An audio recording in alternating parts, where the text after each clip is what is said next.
No primeiro dia do ano, o prefeito de Criciúma avalia 2019 e projeta 2020. Crime cometido no centro-oeste do país chamou a atenção da imprensa internacional. Bandidos escavavam túnel para invadir a agência bancária.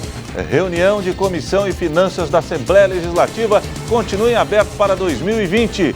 Jornalista da RIT TV consegue entrevista exclusiva com Roberto Alvim, novo secretário de Cultura do governo federal. Uma das principais salas de concerto do país é palco para a apresentação incrível de alunos da rede pública. E projeto Mãos à Obras incentiva empreendedorismo em Criciúma. As notícias de Criciúma e do sul de Santa Catarina você confere a partir de agora. No ar pela TV Primavera, Informe Região.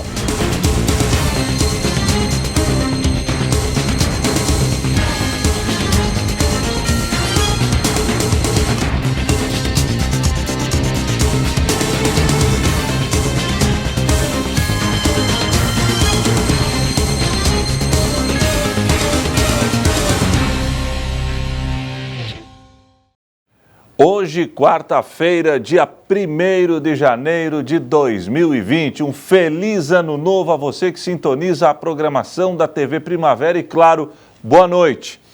No primeiro dia do ano, o prefeito de Criciúma, Clésio Salvaro, fez uma avaliação de 2019 e, claro, projetou 2020. A jornalista Débora Correia nos traz mais informações. Olá, Eber, já finalizando 2019 e está na hora de a gente fazer um balanço do ano. Como é que foi o ano em Criciúma, principalmente? Eu vou conversar com o prefeito da cidade, Clésio Salvaro, sobre esse ano que foi bem movimentado aqui em Criciúma, tanto para o bem quanto para o mal também, né, prefeito? Não, na verdade, é só para o bem, né? Mais para o bem. Mas muito mais para o bem. Eu sempre digo assim, ó, a prefeitura, ela não erra, porque ela é feita de concreto, de tijolos, de cimento, mas as pessoas que ocupam o espaço aqui no Paço Municipal, nós somos humanos e também nós erramos, mas nós acertamos muito mais do que nós erramos nesse ano de 2019. Os números por si só mostram a evolução que a cidade teve tanto nas ações de inclusão social, como inclusão social, eu falo principalmente da geração de empregos, renda na nossa cidade, o avanço que nós tivemos na saúde com o Hospital Materno-Infantil, o índice de mortalidade infantil na cidade de Criciúma já é um dos melhores do país comparado às cidades de primeiro mundo, nós estamos com 6,8%. Ou seja, perdemos algumas crianças, sim, mas o índice é um dos menores do Brasil. Nós temos ali na educação, o avanço foi significativo, estamos fazendo 38 ginásios de esporte, crianças estudando em tempo integral já temos 34%, cursos de robótica, curso de inglês, uniforme para todas as crianças, ar-condicionado nesse calor danado em todas as salas de aulas, foram instalados 445 aparelhos de ar-condicionados só neste ano de 2019, pavimentamos, já entregamos nesse mandato mais de 500 ruas pavimentadas, temos 270 em processos de pavimentação, trabalhando já na rua, e mais umas 250 que nós vamos dar ordem de serviço nos próximos dias. Então, o saldo ele é muito positivo sobre todos os aspectos. Se tratando de desenvolvimento econômico também, o número de geração de empregos, de novas empresas, também foi positivo esse ano. Foi, Criciúma foi uma das cidades que mais cresceu. Se você pegar aí, em 2016, entre os contratados e os demitidos, o saldo negativo foi de mais de 1.500 empregos que nós perdemos. Em 2017, este número continuou negativo, mas foi bem menos, apenas 37 empregos menos. Mas em 2018, nós já saltamos para 1.080 empregos positivos. Em 2019, estamos fechando o ano com quase 3.000 empregos entre os contratados e os demitidos, 3.000 novos empregos na cidade. E a expectativa para 2020 é que a gente ultrapasse a 4.000 novos empregos, com incentivo que nós estamos dando para a instalação de novas empresas e, sobretudo, com esse projeto que foi aprovado recentemente na Câmara de Vereadores, o programa chamado Programa Mão na Roda, um empurrãozinho para aquele que quer ter o seu próprio negócio, Credisol e o Sebrae dão um acompanhamento técnico e financeiro e o município como avalista desse negócio. Prefeito, falando de infraestrutura, estamos virando o ano aí com muitas obras, algumas já saídas do papel, outras que vão sair do papel, como é o caso, por exemplo, do Fomplata, ali desse investimento da Santos Dumont. Então devemos entrar o ano com muitas obras na cidade também. O Fomplata é uma obra, é um sonho esperado, né? A prefeitura não acessou a esse recurso internacional ainda nos anos anteriores, porque nós estávamos lá na Série D, estávamos totalmente endividados. Agora, o critério de avaliação já coloca Criciúma na Série A, ou seja, somos muito positivos. Por isso, acessamos esse recurso, assim como outros recursos que nos permitem estar presente em todas as comunidades, em todas as vilas. Não há um único bairro da cidade de Criciúma que tu não vê a presença da prefeitura. Ou na escola, ou na creche, ou na unidade de saúde, ou pavimentação de ruas, a prefeitura sempre se faz presente. Para a gente encerrar esse balanço aí, uma semente plantada em 2019 que deve florescer em 2020 é o Parque Centenário, agora Parque Altair Guide, né? Que, aliás, faz parte da programação do aniversário da cidade? Exatamente. Bom, em 2017 era impossível eu estar concedendo esta entrevista aqui nesse ambiente, porque aqui eram toneladas e toneladas de entulhos. Nós revitalizamos, restauramos, reconstruímos a prefeitura e ela ficou este espetáculo que você pode observar que é a Prefeitura Municipal de Criciúma. Mas era preciso fazer um complemento maior. Aproveitar esta área física e construir um parque. Então, a exemplo do Parque das Nações e do Parque dos Imigrantes, agora no próximo dia 6 de janeiro, aniversário de 140 anos de Criciúma, nós vamos estar então inaugurando aqui o Parque Centenário Prefeito Altair Guide, uma obra extraordinária, e você, telespectador, é o nosso convidado para estar aqui no dia 6 de janeiro. Vai ter uma programação extensa aqui. Especial, inclusive fechando aí com um grande show nacional, Fernando Sorocaba. Obrigada, prefeito. Está aí, então, o balanço desse ano de 2019, que se consolida tudo isso que foi plantado nesse ano, ali no início de 2020, então, aniversário da cidade de Criciúma. Claro, os criciumenses e quem mora também no entorno da cidade de Criciúma também está convidado para esta grande festa. Débora Corrêa para o Informe Região. Na região centro-oeste do país, um crime digno de cinema que chamou a atenção da mídia internacional. Bandidos estavam escavando um túnel para alcançar o interior de uma agência bancária. Confira. Os 6 detidos são de Sergipe, Ceará, Pernambuco, Bahia e São Paulo. Cada um tinha uma função definida na quadrilha. Havia os chefes, os responsáveis pela contabilidade e os escavadores. Segundo o delegado, eles alugaram uma casa, tinham um caminhão, 2 caminhonetes e equipamentos sofisticados, como bloqueadores de sinal de câmeras, para quando entrassem na central do Banco do Brasil de Campo Grande. Em 6 meses, gastaram uma fortuna para preparar o roubo. Um aporte financeiro muito forte que esse grupo detinha, entre veículos, locação de imóveis, custo com alimentação, entre outros aí, a gente acredita que esses valores suplantam, estão muito próximos de R$1 milhão.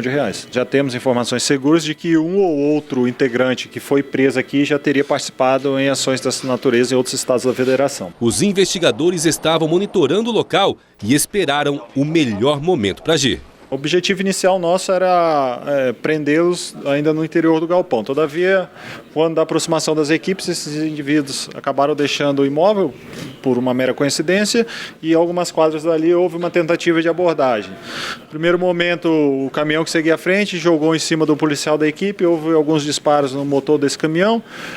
Não obstante isso, ele continuou a empreender fuga e, na sequência, a caminhonete Toyota Hilux, que seguia logo atrás com os 2 criminosos, já observando ali a atuação policial, já começaram a disparar em direção à equipe. Foi feito o revide, esses indivíduos acabaram sendo alvejados ali, socorridos, porém evoluíram a óbito já no hospital. Foi necessário atirar na fechadura para arrombar o portão. Dentro do imóvel, locado com uso de documento falso, estava a terra ensacada, cerca de 100 metros cúbicos, além de material para fazer escoras. O imóvel foi pintado parcialmente para apagar vestígios como digitais. Os criminosos tiraram até os rótulos das garrafas de água para evitar rastreamento. Aqui dentro, tudo funcionava como em uma empresa. Fomos então até o túnel para ter acesso a uma escada e cordas para se chegar a uma profundidade de 7 metros.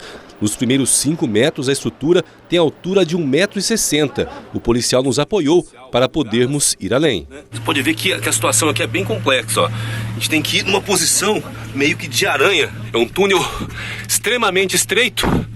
Estou filmando aqui com o celular porque a câmera é muito grande e dificulta, né, o trabalho e o acesso. A gente vai entrando aqui, chega a faltar um pouco o ar, mas a gente percebe que é todo iluminado, ó. Tem algumas escoras na lateral e também em alguns pontos há ventiladores. Cada vez mais baixo. E ali, ó, olha, nesse ponto tem uma curva que tem os postes aqui, né? Nesse ponto aqui, ó, a gente começa a subir para chegar até a parte que fica bem debaixo aqui do cofre, né? Policial, nesse ponto aqui, o que acontece? Aqui acaba o escoramento, porque eles utilizam muito essa escora para sustentar a oscilação de peso, né? Então, rua, onde passa caminhões pesados, eles escoram bem. Daqui para frente acaba as escoras. Por quê? Porque não tem mais risco para eles, né, de queda. O imóvel está logo acima da gente e não tem essa oscilação de peso. Então eles já vão direto no, a gente chama de tatu, sem escoramento, sem nada. Aqui, ó, já a estrutura do banco, aqui, ó, pilar, ventilador aqui. Tem um ar-condicionado aqui, gente, ó. Porque aqui realmente é insuportável. Aqui algumas ferramentas. Eu entrei aqui, tô deitado. Aqui, ó, vocês percebem que há um buraco aqui, ó. Eles furaram e perceberam que aqui não era a caixa forte. Aqui eu tô indo praticamente deitado já. Tá bem apertado aqui. E aqui então, ó, que tem a chapa de aço aqui, ó. Eles acharam um cofre e felizmente, graças ao trabalho dos policiais do Garras, eles não conseguiram abrir. Estima-se que lá dentro havia cerca de 300 milhões de reais. Esse dado ainda não foi confirmado. E esse então seria o maior furto a banco da história do país. Olha só, realmente é muito quente, é insuportável. Olha só como é que a gente fica, né? Imagine só o pessoal que ficou aqui 6 meses, todo dia, dentro desse buraco. Felizmente aí terminaram presos e a situação teve um bom desfecho para a Polícia Civil. A seguir, jornalista da RIT entrevista de forma exclusiva novo secretário de Cultura do governo Bolsonaro.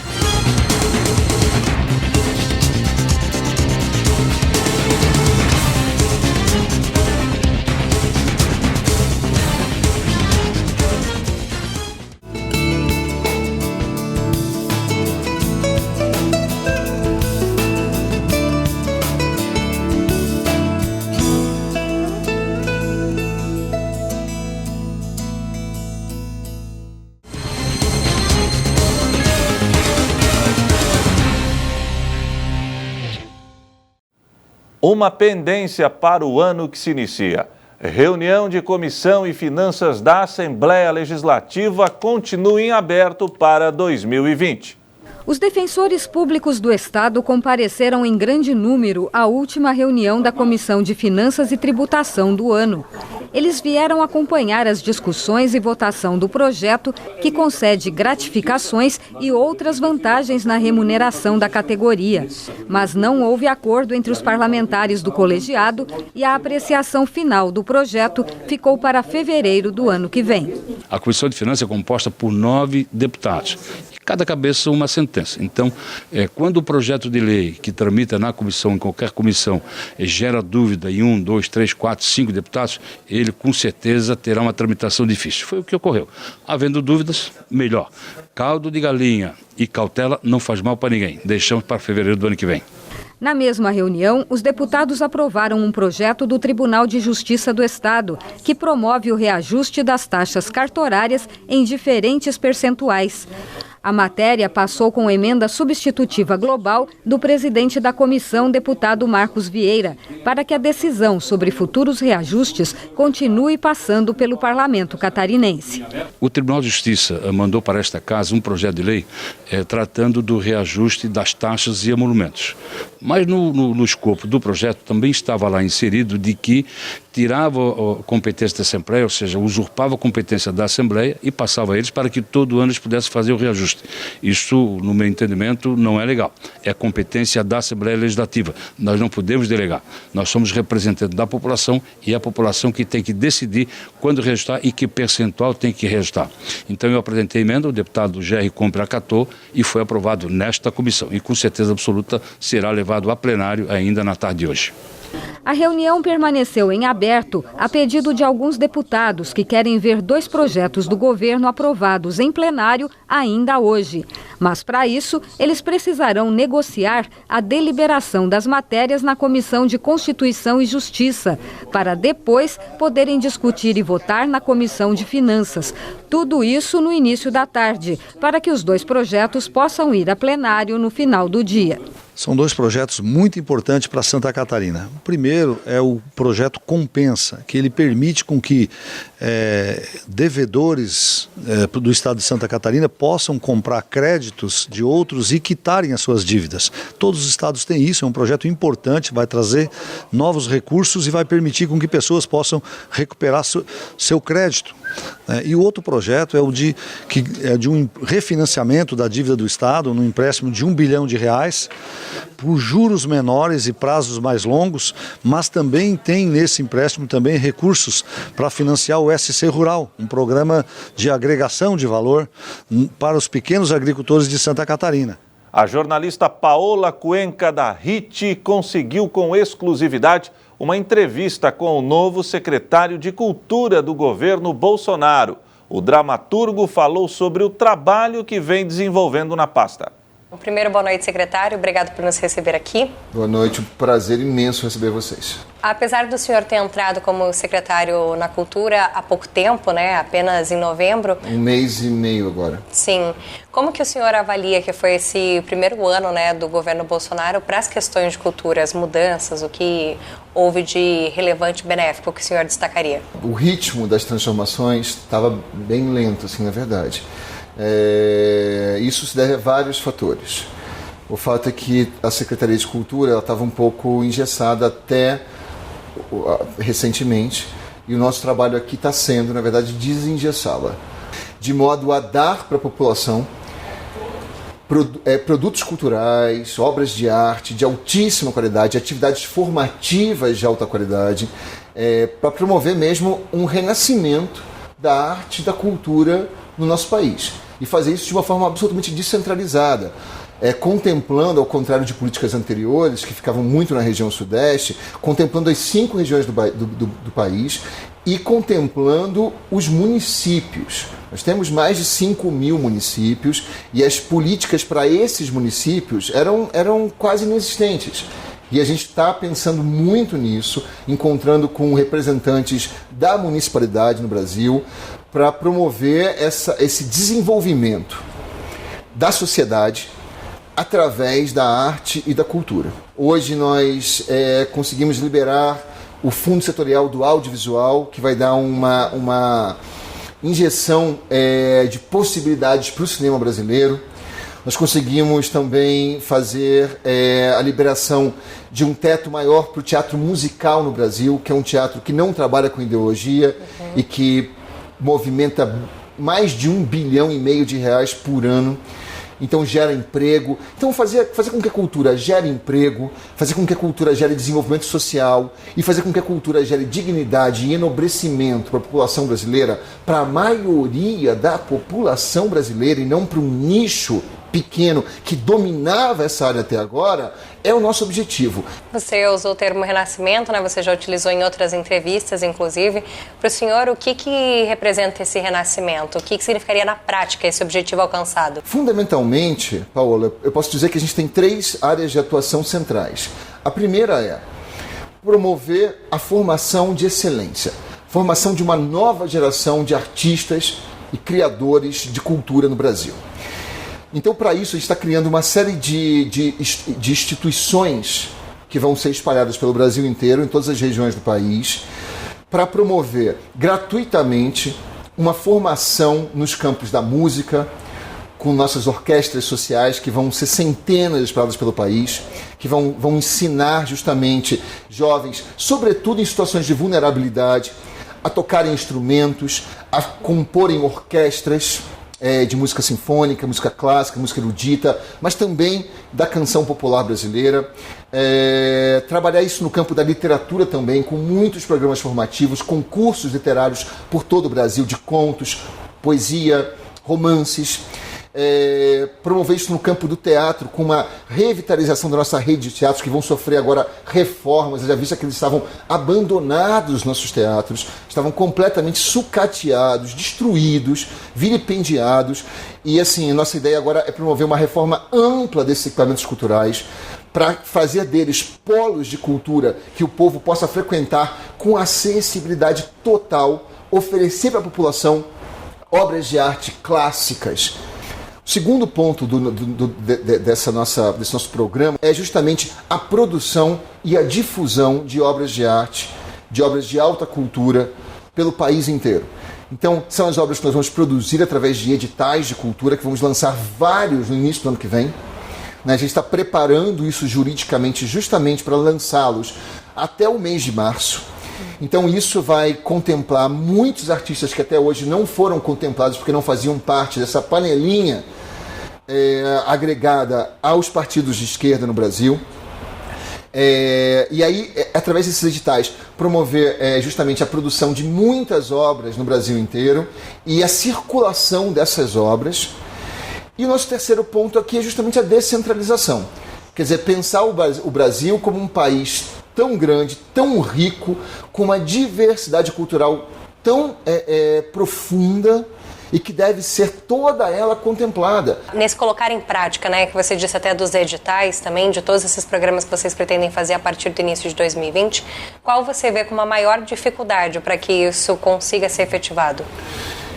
A maior dificuldade que a gente enfrenta é justamente talvez um aparelhamento das estruturas da cultura, que esse aparelhamento foi realizado, repito, ao longo das últimas décadas. Então as estruturas da cultura viraram uma espécie de bunker, né, é um feudo da esquerda muito forte. A nossa luta é só pelo fim da arte como um veículo de propaganda ideológica, e de um retorno da arte ao lugar da arte, que repito, que tem como finalidade principal dignificar a vida humana. Vamos realizá-lo, porque apesar de todas as dificuldades, temos um fator conosco, no nosso coração, que faz toda a diferença. Esse fator é Deus. Perfeito. Muito obrigada, viu, secretário? Muito obrigado a vocês. A seguir, Criciúma irá incentivar o empreendedorismo em 2020. O projeto é do governo municipal.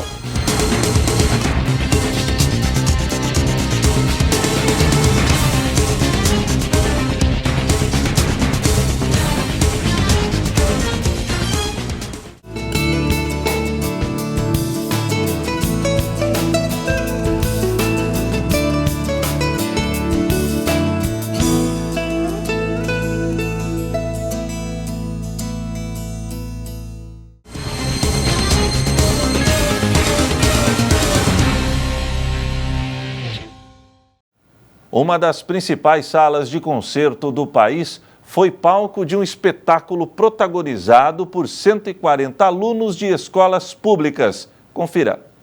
Os sorrisos escondem a ansiedade de estrear para mais de 1000 pessoas.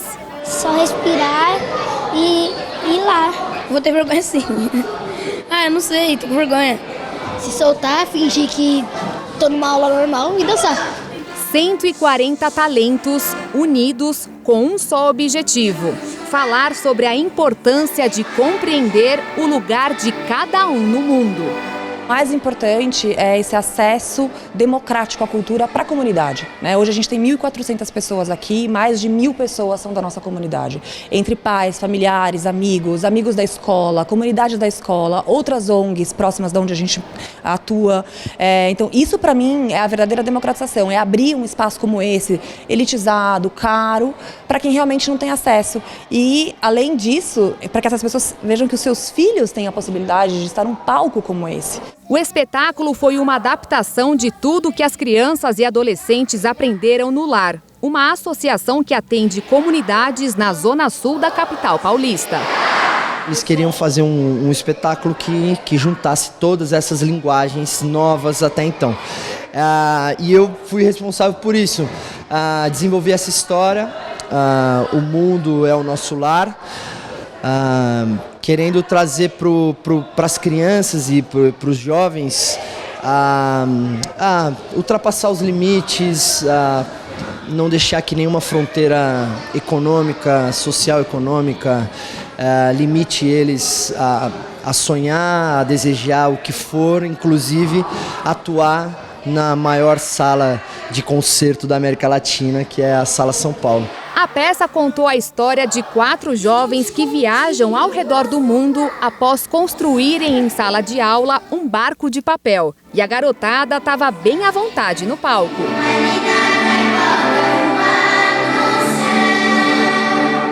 Da sala de aula para um dos palcos mais importantes do mundo, esses jovens mostraram e provaram que é possível sonhar. A demanda por cultura é grande e, segundo uma pesquisa da Rede Nossa São Paulo, revelou que 1/3 dos paulistanos não frequentou nenhuma atividade cultural este ano. E lugares como este estão entre os menos frequentados. Apenas 7% das pessoas estiveram em uma sala de concerto. Mas o espetáculo promovido por essa garotada é um bom exemplo para reverter essa situação. Uma demonstração de que a arte pode ser uma ferramenta poderosa para educar, incluir e despertar os mais diversos sonhos. O Lar tem esse projeto de capacitar essas crianças para poderem sonhar além das suas fronteiras, fazerem o que quiserem da vida com responsabilidade e tornar esse mundo cada dia melhor.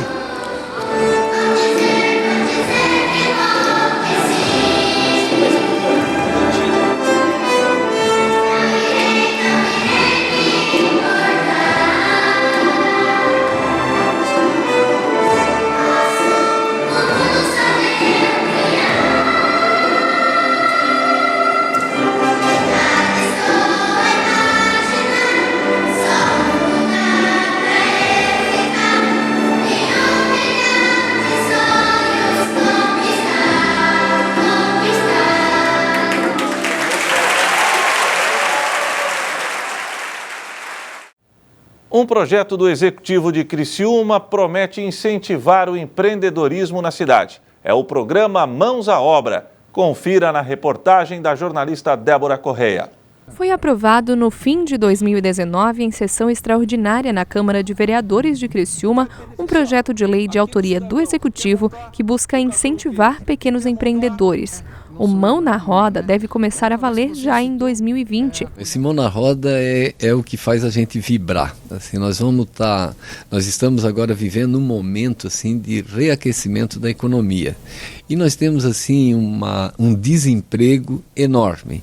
Então todas as iniciativas que apoiam, que vêm de encontro a gerar emprego e renda, são bem-vindas. O secretário explica que a iniciativa, feita em parceria com o Sebrae e a Credisol, vai apoiar pequenos empreendedores por meio da facilidade na disponibilidade de crédito. Foi uma ideia direta do prefeito Salvaro de lançar esse programa através da Credisol, que é o Mão na Roda, que é um financiamento de 3 e 5 mil reais, uma parte deles com juro zero e a outra com um juro bastante competitivo, para pagar em curto prazo, é aqueles R$5.000, é aquele R$3.000 que o empreendedor, que é dono de uma habilidade, de um conhecimento, de uma profissão diferenciada, seja uma costureira, um chapeador, um pintor, para comprar o seu equipamento e dar o primeiro start no seu negócio. O auxílio do município está na garantia do financiamento. Isso nós vamos fazer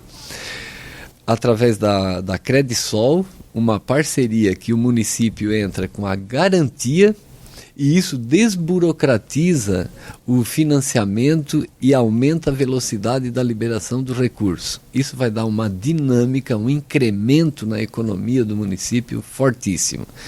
Esses financiamentos serão de 3 e de 5 mil, com juros zero, que é para casos específicos, né? Essa garantia vai funcionar também tendo o município como avalista no processo. E quando nós estamos falando no outro montante de recurso, que é o que está no projeto que está indo para a Câmara, é a garantia só do financiamento, ou seja, o município vai ser o avalista dos empreendedores. Claro, ele passa por toda a análise de crédito, do conhecimento. O Sebrae vai entrar com assessoria técnica para treinar, para preparar, para ensinar a gerir os seus pequenos negócios. Então nós vamos ter muita garantia nisso. E o município fica como avalista. O município já tem também definido um valor que fica disponível nesse processo como avalista dos financiamentos. Deposita lá um valor que nós vamos largar agora em 2020, aprovado o projeto, com R$200 mil, que fica aplicado lá no agente financeiro, podendo chegar até 2 milhões de acordo com a dinâmica. E para cada real do município em garantia, isso permite 5 vezes mais de giro e de empréstimo. Ou seja, vai dar um movimento financeiro nesse primeiro momento, podendo chegar a R$1 milhão, financiando aí 200 projetos, né, de iniciativa pessoal dos empreendedores individuais, e a gente tem uma esperança que isso vai gerar muito emprego, vai girar a economia e vai dar um aquecimento diferenciado para o nosso município. E o primeiro Informe Região de 2020 fica por aqui. Para você, uma boa noite e mais uma vez, feliz Ano Novo!